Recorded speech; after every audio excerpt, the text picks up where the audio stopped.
twongeye kubasuhuza amahoro y'Imana abane namwe. Nanone turacyari muri cya kiganiro inzira ibihumbi zo gutabarwa. Cyo tugiye kubana muri iki kiganiro amazina nk'ubusanzwe n'Indacayisaba Charles. Bahaye ikaze mu kiganiro cyacu kugira ngo tugire ibyo tuganira. Tugiye kuganira mu gice cya 4 cy'inzira ibihumbi zo gutabarwa. Muri iki gice cya 4 icyo nagira nkubwire ngo muri iki gice cya 4 Imana ishobora no kugutabara itanyuze mu maboko yawe, itanyuze no mu mbaraga zawe cyangwa mu mirimo yawe cyangwa mu masengesho yawe, ahubwo ikagutabara inyuze ku yundi muntu wo ku ruhande, nawe ikamunyuza mu inzira yo gutabarwa kwawe. Uyu munsi turibuze kwifashisha agatekerezo kamwe k'inkuru imwe yabaye ku mugabo araho. Umugabo umwe yari umukristo mu ishengero. Muri ubwo bukristo bwiwe ari mu ijambo ry'Imana, akumva pasiteri ari kubwiriza avuga ngo Yesu Kristo yishuye imyenda y'abari mu isi.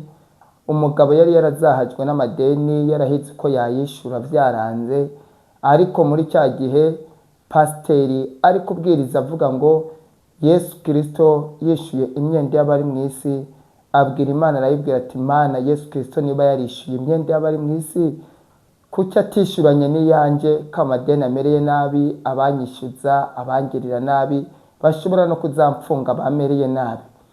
Muri uko kwizera umukristo arataha, amateraniro arangiye, ageze mu rugo akomeza gusenga Imana, abwira Imana avuga ngo Yesu Kristo ko yishuriye abandi, kuki je atanyishuriye abanyishyuza, banyishyuza buri munsi.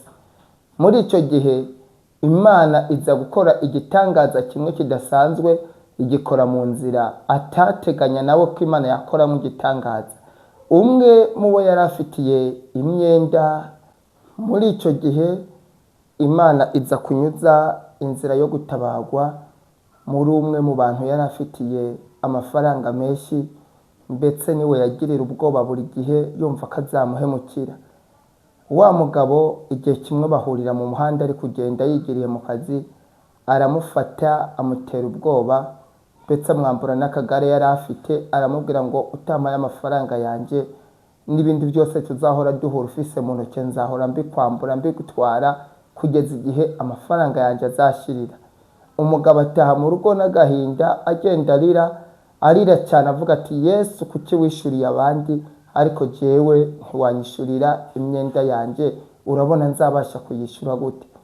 Hashize igihe wa mugabo yamwambuye rya gare kubw'amafaranga menshi yari murimwo, aramuhamagara ku isimu, aramubwira ngo nkeneye kuzaza icyo tuvugana.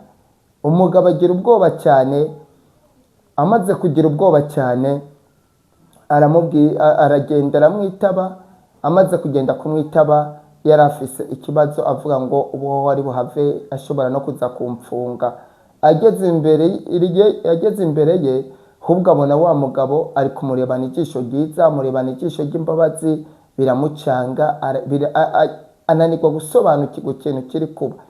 Muri uwo mwanya ikintu cyabaye, wa mugabo yafashe igare rye ararimusubiza, amuha n'amafaranga make, aramubwira ati wihangane, nakugiriye nabi kukwambura igare ryawe, niwigire utangire ubuzima bwawe, umwenda warundimwe ndawuguhebeye, fata n'igare ryawe, ufate n'ubu amafaranga, ugende uhereho ubuzima bwaho nagukerereje nkakwambura igare ryawe kandi ari ryo ryari rigutunze.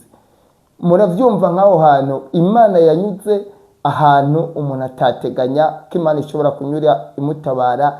Imana ihanyuze ibisubizo, iraza iratabara nyamugabo, nyamafaranga agenda arayakoresha, aheraho ubuzima, umugabo ibintu bigenda neza, nawe aratunganirwa, abo umugabo yiyubashye, Imana inyujijehe mu yundi muntu.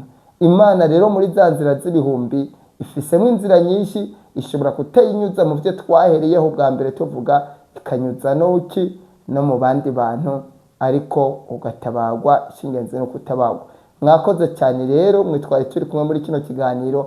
Iyi niyo mfashanyigisho nipfuje ko dukoresha uyu munsi mu kureba uburyo Imana ishobora kugutabara inyuze no mu bandi, cyangwa ikanyura no mu nzira utateganya ko Imana yanyura nko mu kugutabara. Icy'ingenzi ni ko gutabara. Naho ubutaha mu kiganiro cyacu dukomeza twiga ku gice cya gatanu, inzira ibihumbi zo gutabarwa. Uwiteka abarinde kandi abasohoreze ukwipfuza kwanyu, anabarengere muri uyu mwaka tugiye kurangiza. Imana ibarengere, ndetse no mu mwaka tugiye kwinjiramo wa 2026, naho Uwiteka azabarengere. Izina ry'Uwiteka rishyirwe hejuru. Amen.